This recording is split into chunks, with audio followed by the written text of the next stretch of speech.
Ada 2 orang berkawan. Satu mati duluan, bahkan matinya pun mati syahid. Yang kedua mati belakangan, tahun berikutnya, tapi ternyata Allah panggil lebih dulu orang yang mati belakangan, mendahului orang yang mati duluan, yang matinya mati syahid tadi. Dan ketika ditanyakan kepada Rasulullah SAW, kenapa sebabnya? Kata Nabi, bukankah dia telah ketemu dengan Ramadan, lalu dia melakukan amal ini, amal itu, sehingga kesempatan bertemu Ramadan yang bisa dia melakukan amal di situ, ini sebuah karunia yang sangat besar yang Allah berikan kepada seorang.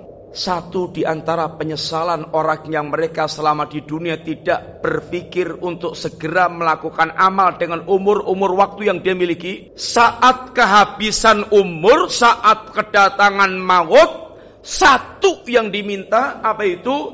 Rabbi laula akhartani ila ajalin qarib fa asaddaqa wa aku minas salihin rabbi rji'un la'alli a'malu salihan fima taraktu. Ya Allah, seandainya umurku diundurkan barang sebentar saja, aku ingin sedekah dan aku ingin beramal saleh.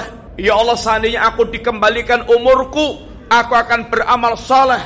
Dia baru tahu nikmatnya umur, nikmatnya waktu ketika sudah kehabisan waktu.